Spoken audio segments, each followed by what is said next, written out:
Hello students, आज की video में हम पढ़ने जा रहे हैं क्लास 11th मैथमेटिक्स की एक्सरसाइज 1.1 का सॉल्यूशन।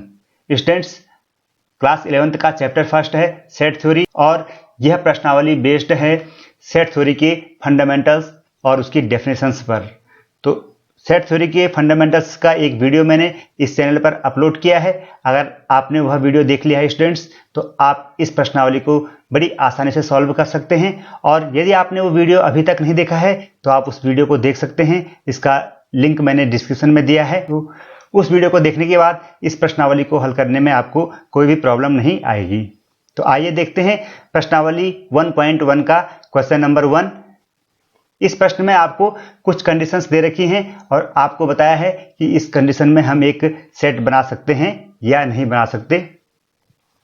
पहला है जे अक्षर से प्रारंभ होने वाले वर्ष के सभी महीनों का संग्रह। तो अगर आप वर्ष के उन महीनों का संग्रह बनाएं जो जे अक्षर से शुरू होते हैं तो इस प्रकार से आएंगे जनवरी, जून और जुलाई। तो हम कह सकते हैं कि जे अक्षर से प्रारंभ होने वाले वर्ष के महीनों को हम सुपरिभाषित तरीके से लिख सकते हैं, अतः यह एक सेट है। क्योंकि स्टूडेंट्स, हम जानते हैं कि सेट उन वस्तुओं का संग्रह है जो एक सुपरिभाषित तरीके से रखी गई हो। तो हम कह सकते हैं कंडीशन की प्रश्न नंबर 1 एक सेट है। सेकंड कंडीशन देखेंगे, भारत के 10 सबसे अधिक प्रतिभाशाली लेखकों का संग्रह। तो अगर आप लेखकों का संग्रह बनाते हैं तो आप 10 लेखकों का संग्रह बना सकते हैं, लेकिन इसका कोई मानक नहीं है कि वे सबसे अधिक प्रतिभाशाली हैं या उनसे भी अधिक कोई और प्रतिभाशाली हो सकते हैं। तो इस प्रकार का संग्रह सेट नहीं कहलाएगा। तीसरा है विश्व के सर्वश्रेष्ठ 11 बल्लेबाजों का संग्रह। तो इसमें भी सेम वही कंडीशन है, कौन से बल्लेबाज सर्वश्रेष्ठ हैं इसका हमारे पास कोई निर्धारित मानदंड नहीं है। तो हम कह सकते हैं कि विश्व के सर्वश्रेष्ठ 11 बल्लेबाजों का संग्रह एक सुपरिभाषित समूह नहीं है, अतः यह एक सेट नहीं हो सकता। चौथा है आपकी कक्षा के सभी बालकों का संग्रह। तो आपकी कक्षा में जितने भी स्टूडेंट्स हैं, अगर आप उनका एक समूह बनाते हैं, उनकी एक सूची बनाते हैं, तो यह एक वेल डिफाइंड सेट होगा और हम कह सकते हैं कि हाँ, यह समुच्चय है। 100 से कम सभी प्राकृतिक संख्याओं का संग्रह। तो स्टूडेंट्स, अगर आप 100 से कम प्राकृतिक संख्याओं का संग्रह लिखेंगे तो 1 से लेकर 99 तक हो जाएंगी और टेबुलर फॉर्म में और प्रॉपर्टी फॉर्म में हम इसको लिख सकते हैं p = x such that x belongs to n and x is less than to 100। तो हम कह सकते हैं कि हाँ, 100 से कम सभी प्राकृतिक संख्याओं का संग्रह एक समुच्चय है। लेखक प्रेमचंद द्वारा लिखित उपन्यासों का संग्रह है। तो यह भी एक समुच्चय हो सकता है, क्योंकि जितने भी उपन्यास मुंशी प्रेमचंद जी ने लिखी हैं उनका हम एक सेट बना सकते हैं। क्वेश्चन नंबर 7 है सभी समपूर्णांकों का संग्रह। तो सभी समपूर्णांकों में हम देखते हैं स्टूडेंट्स 2, 4, 6, 8, 10 और इस प्रकार से बहुत सारे अंक आप लिख सकते हैं। तो यह एक सेट बनेगा जो अनकाउंटेबल होगा, लेकिन समुच्चय की परिभाषा में यह फिट बैठता है। तो हम कह सकते हैं कि हाँ, यह एक सेट है। 8वां पार्ट है इस अध्याय में आने वाले प्रश्नों का संग्रह। तो इस चैप्टर में जितने भी क्वेश्चंस आपसे पूछे गए हैं आप उनकी एक सूची बना सकते हैं और वह एक वेल डिफाइंड सूची होगी। तो हम कह सकते हैं कि हाँ, इस अध्याय में आने वाले प्रश्नों का संग्रह एक समुच्चय है। लेकिन अगला है विश्व के सबसे अधिक खतरनाक जानवरों का संग्रह। तो इसका भी आप कोई एक विशेष मानदंड नहीं फिक्स कर सकते। तो यह हम कह सकते हैं कि यह एक सेट नहीं है। क्वेश्चन नंबर 2 है स्टूडेंट्स, एक सेट दे रखा है जिसके एलिमेंट है 1, 2, 3, 4, 5 एंड 6 और यहाँ पर कुछ कंडीशंस दे रखी हैं। आपको बताना है कि ये कंडीशन में ये सेट को बिलोंग करती हैं या सेट को बिलोंग नहीं करते। तो सबसे पहले लिखा है 5। तो 5 एक सेट का एलिमेंट है, तो इसको लिखेंगे 5 बिलोंग्स टू ए। लेकिन 8 इस सेट का कोई एलिमेंट नहीं है, तो हम लिखेंगे 8 does not belongs to A. Similarly 0 does not belongs to A, but 4 belongs to A, 2 also belongs to A and 10 does not belongs to A। Question number 3 है निम्नलिखित समुच्चयों को रोस्टर रूप में लिखिए। स्टूडेंट्स, सेट के रिप्रेजेंटेशन में 2 तरीके बताए थे और लास्ट वीडियो में मैंने बताए हैं।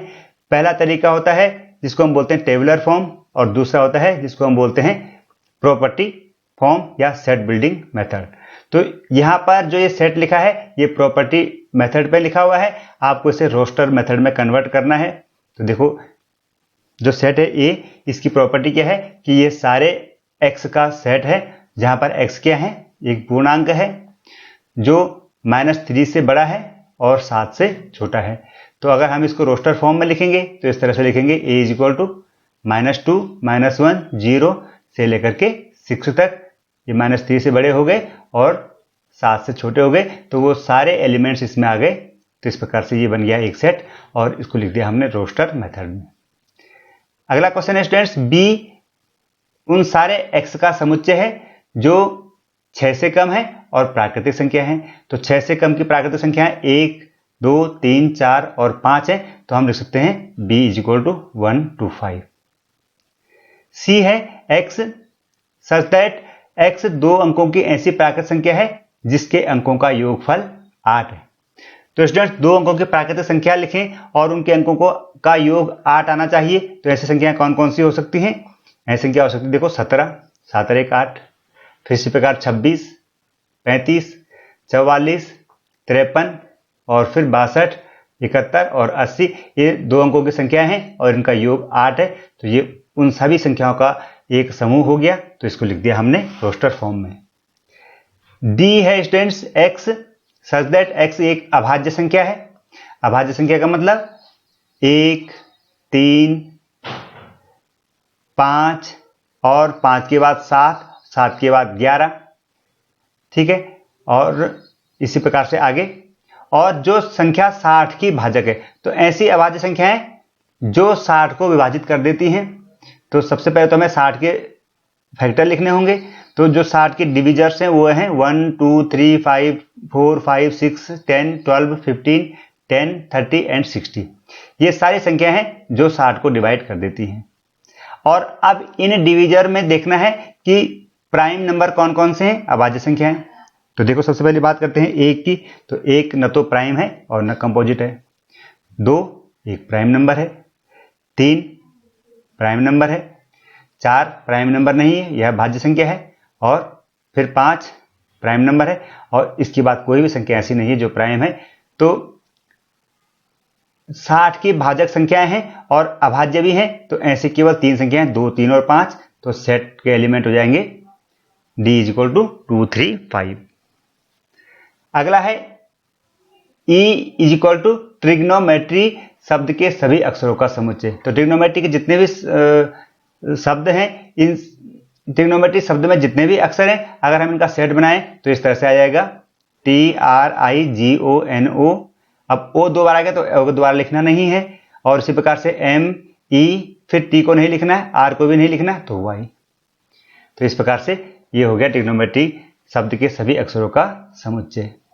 और सिमिलरली बेटर शब्द के सभी अक्षरों का समुच्चय हो जाएगा, तो BETR हो जाएगा, जो एक एक बार लिखना है सबको। तो ये हो गया प्रश्न नंबर 3। अब बात करते हैं क्वेश्चन नंबर 4 की। निम्नलिखित समुच्चयों को समुच्चय निर्माण रूप में लिखिए। तो देखो स्टूडेंट्स, ये सेट बिल्डर, ये रोस्टर फॉर्म में दिए गए हैं, आपको इन्हें सेट बिल्डर फॉर्म में लिखना है। तो सबसे पहले 3, 6, 9, 12। तो आप देख रहे हैं कि ये 3 की टेबल है। 3 1 3, 3 2 6, 3 3 9 एंड 3 4 12। अब इनको अगर हम सेट बिल्डर फॉर्म में लिखेंगे तो सबसे पहले लिखेंगे एलिमेंट ऑफ, जो सेट दे रखा है उसके एलिमेंट हैं 3, 3 1 3, 3 2 6, 3 3 9 एंड 3 4 12। ठीक है, तो हम यहाँ पे लिख सकते हैं कि जो एलिमेंट है वो 3n वेस्ट है, यानी फर्स्ट एलिमेंट 3 को 1 से मल्टीप्लाई करके आ रहा है, सेकेंड एलिमेंट 3 को 2 से मल्टीप्लाई करके आ रहा है, थर्ड एलिमेंट 3 को 3 से मल्टीप्लाई करके आ रहा है, और फोर्थ एलिमेंट 3 को 4 से मल्टीप्लाई करके आ रहा है। तो हम लिख सकते हैं कि P is the set of x and x is equal to 3 multiplied by n, where n is greater than or equal to 1 but less than to 4। Question number इसका सेकेंड पार्ट है 2, 4, 8, 16 एंड 32। तो आप यहाँ पे देख रहे हैं 2 का स्क्वायर 4, 2 का क्यूब 8, 2 की पावर 4 16 एंड 2 की पावर 5 32। तो यहाँ पर ये ऐसे x का सेट है जहाँ पर एलिमेंट 2 की पावर n में आ रहे हैं। पहला अक्षर 2 की घात 1, दूसरा एलिमेंट 2 की घात 2, तीसरा एलिमेंट 3 की घात 3, और यहाँ पर n की जब बात करें तो 1 से लेकर के और 5 तक की संख्याएं हैं। तो इस प्रकार से इसका जो सेट बिल्डर फॉर्म हो जाएगी q is equal to x such that x is equal to the power n where n is greater than or equal to 1 but less than or equal to 5। Third part है 5, 25, 125 and 625। यहाँ पर ये 5 की power है, 5 power 1, 5 power 2, 5 power 3 and 5 power 4। तो x is equal to जाएगा 5 to power n and where n is greater than or equal to 1 but less than or equal to 4। Question fourth part है इसका 2, 4, 6 और इसी प्रकार से आगे आ रहा है। तो 2, 4, 6, 8, 10, 12 इस तरह से आएंगी। तो हम लिख देंगे कि सेट है t और t is equal to x such that x is an even natural number. Okay, और इसका जो अगला पार्ट है यानी fifth part 1, 4, 9, 16 dash dash dash और 100। तो 1, 4, 9, 16 आप ये देख रहे हैं ये सारे कंप्लीट स्क्वायर नंबर हैं और पहला एलिमेंट 1 का स्क्वायर, दूसरा एलिमेंट 2 का स्क्वायर, तीसरा एलिमेंट 3 का स्क्वायर। तो इसके बाद हम देखेंगे अगर nth एलिमेंट है तो वो n का स्क्वायर होगा। तो हम लिख सकते हैं k is equal to x such that x is equal to n square. लेकिन n की लिमिटेशंस है, n 1 से शुरू करता है और लास्ट टर्म है 100 यानी 10 की पावर है, 10 का स्क्वायर है। तो हम लिख सकते हैं n is greater than or equal to 1 but less than or equal to 10। Right students. Question number 5, निम्नलिखित समुच्चयों के सभी अवयवों को सूचीबद्ध कीजिए। देखो यहाँ पे एक सेट दे रखा है और हमें इसके एलिमेंट्स लिखने हैं कि इसमें कौन कौन से एलिमेंट हैं। a is equal to x such that x एक विषम प्राकृत संख्या है और नेचुरल नंबर से तो क्या हो जाएंगे इसके सेट 1, 3, 5, 7, 9 और आगे तक लिखेंगे अनकाउंटेबल सेट है। b क्या है, x एक पूर्णांक है जो एक सबसे पहली बात तो x इंटीजर है, -1/2 से बड़ा है और 9/2 से छोटा है। तो -1/2 का मतलब है -0.5, तो -0.5 से बड़ा होगा तो 0 से शुरू होंगे और 9/2 का मतलब होता है 4.5, तो 4.5 का मतलब 4.5 से छोटा होगा तो 4 पे खत्म हो जाएगा। तो b इक्वल हो जाएगा 0, 1, 2, 3 एंड 4। c है x सच दैट x एक पूर्णांक है और x square is less than or equal to 4। तो x स्क्वायर 4 है या 4 से बड़ा है तो यानी कि x की वैल्यू या तो 2 होगी या -2 होगी। तो जब आप सेट बनाएंगे तो x square is less than or equal to है तो एक्स स्क्वायर वाले सेट में -2 भी आएगा और +2 भी आएगा। तो हम लिखेंगे c इज इक्वल टू -2, फिर उससे बड़ा -1, फिर उससे बड़ा 0, फिर उससे बड़ा 1 और फिर उससे बड़ा 2। -2 और 2 के बीच जितने भी इंटीजर्स हैं वो सब लिख दिए हमने। फोर्थ पार्ट है d is equal to x such that x is a letter of word loyal.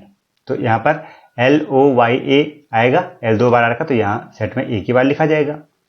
5 है E is equal to x वर्ष का एक ऐसा महीना है जिसमें 31 दिन नहीं होते हैं। तो ऐसे कौन कौन से महीने हैं, फरवरी, अप्रैल, जून, सितंबर और नवंबर। तो इनको हम एक सेट में लिख लेंगे। तो ये ऐसे महीनों का सेट है जिनमें 31 दिन नहीं होते। छठवां पार्ट है F अंग्रेजी वर्णमाला का एक व्यंजन है और जो K से पहले आता है। तो अगर आप अंग्रेजी वर्णमाला के अक्षरों को लिखें, K से पहले वाले अक्षरों को लिखें तो ये जाएंगे A, B, C, D, E, F, G, H, I, J और K। अब इनमें से जो व्यंजन हैं अर्थात जो स्वर हैं, इनमें से जो वोवेल्स हैं उनको हम हटा देंगे, यानी A को भी हटा देंगे, E को भी हटा देंगे और I को भी हटा देंगे। तो जो बाकी टर्म्स हैं, जो बाकी अक्षर हैं और जो K से पहले आ रहे हैं उनका सेट हो जाएगा इस तरह से B, C, D और F, G, H और J। लास्ट क्वेश्चन है स्टूडेंट्स, बाईं ओर रोस्टर रूप में लिखित और दाईं ओर समुच्चय निर्माण रूप में वर्णित समुच्चयों का सही मिलान कीजिए। देखिए 1, 2, 3, 6। अगर हम यहाँ देखें तो 1, 2, 3, 6 और यहाँ है एक अभाज्य संख्या है और 6 की भाजक है। तो 6 की भाजक तो ये सारे हैं लेकिन 6 अभाज्य नहीं है तो इसलिए ये नहीं आ सकता। अगला है संख्या 10 से कम एक विषम प्राकृतिक संख्या है। तो ये 10 से कम भी हैं लेकिन ये विषम और सम भी हैं, इसमें 6 सम संख्या है। अगला है x एक प्राकृतिक संख्या है और 6 की भाजक है, तो ये वाला सही बैठ रहा है क्योंकि इसमें 1 2 3 6 भी है, 6 की भाजक है और प्राकृतिक संख्या है, तो 1 के साथ आ जाएगा C। ठीक है, इसी प्रकार 2 और 3 के लिए देखेंगे तो 2 और 3 के लिए कौन सा सही बैठ रहा है, एक अभाज्य संख्या है और 6 की भाजक है, तो यहां पर 2 और 3 आ गया, तो 2 3 के साथ आ जाएगा ऑप्शन ए। अब आप यहां पर देख रहे हैं MATHEICS, तो ये मैथमेटिक्स शब्द का एक अक्षर है और उसके अक्षरों का एक समुच्चय है, तो 3 के साथ आ जाएगा ऑप्शन डी। और जो लास्ट बच रहा है 1 3 5 7 9, ये हो जाएगा जो कि संख्या 10 से कम एक विषम प्राकृतिक संख्या है, 10 से कम है, विषम संख्या है और तीनों ये सभी प्राकृतिक संख्या हैं, तो 4 के साथ आ जाएगा ऑप्शन बी। इस प्रकार से अगर हम लेफ्ट साइड और राइट साइड का मिलान करेंगे तो इस तरह से लिख सकते हैं हम। तो स्टूडेंट्स, ये था प्रश्नावली 1.1 का हल। इसमें 6 प्रश्न थे और 6 के 6 प्रश्नों को हमने सॉल्यूशन कर दिया है। तो आशा है आपको समझ में आया होगा और जल्दी ही मैं लेके आऊँगा एक्सरसाइज 1.2 और 1.3 का सॉल्यूशन, तो आप उस वीडियो को भी जरूर देखेंगे, ऐसी मैं उम्मीद करता हूँ। तो मिलते हैं जल्दी ही, तब तक के लिए बाय बाय।